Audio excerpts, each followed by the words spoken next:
శ్రీ లక్ష్మీ నరసింహస్వామివారి దేవస్థానంలో అధికారుల వ్యవహారంపై ఆరోపణలు వెల్లువెత్తుతున్నాయి. దేవస్థానం ఆధీనంలోని షాపుల టెండర్లలో అవకతవకలు జరుగుతున్నాయని టెండర్దారులు, స్థానికులు ఆరోపిస్తున్నారు. కొంతమంది అధికారులు జులుం చేస్తూ టెండర్ల కేటాయింపుల్లో పారదర్శకత పాటించడం లేదని ఆవేదన వ్యక్తం చేస్తున్నారు. ఇటీవల కళ్యాణ కట్ట వద్ద కొబ్బరికాయల టెండర్తో పాటు ఇతర షాపుల కేటాయింపుల్లో లక్షల రూపాయల నష్టం జరిగిందన్న ఆరోపణలు వినబడుతున్నాయి. బినామీలకు తక్కువ ధరలకు టెండర్లు కేటాయించారని విమర్శలు వెల్లువెత్తుతున్నాయి. గతంలో జరిగిన ఘటనలపై కూడా చర్యలు తీసుకోలేదని స్థానికులు అంటున్నారు. ఈ ఆరోపణలపై విజిలెన్స్ విచారణ జరిపించి బాధ్యులపై చర్యలు తీసుకోవాలని ప్రభుత్వాన్ని, దేవాదాయ శాఖ అధికారులను స్థానికులు డిమాండ్ చేస్తున్నారు.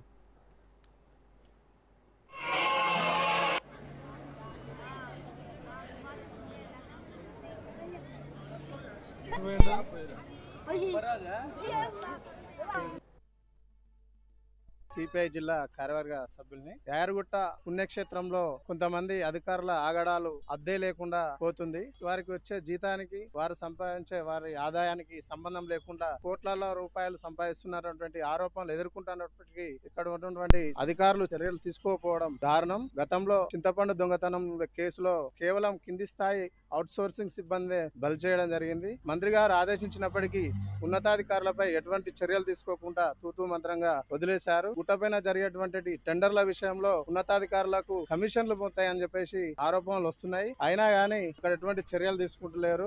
ఈ మధ్య కాలంలో జరిగిన టెండర్ లో కింద ఉన్నటువంటి కళ్యాణ కట్ట వద్ద ఉన్నటువంటి కొబ్బరికాయల టెండర్ల విషయంలో దాదాపు 40-50 లక్షలకు తక్కువగా ఆ టెండర్లు కేటాయించడం జరిగింది.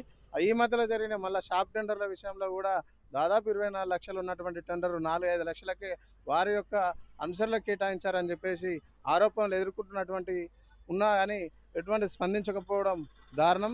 ఈ విధంగా చేయడం ద్వారా దేవస్థాన ఆదాయానికి గండిపడే అవకాశం ఉంది.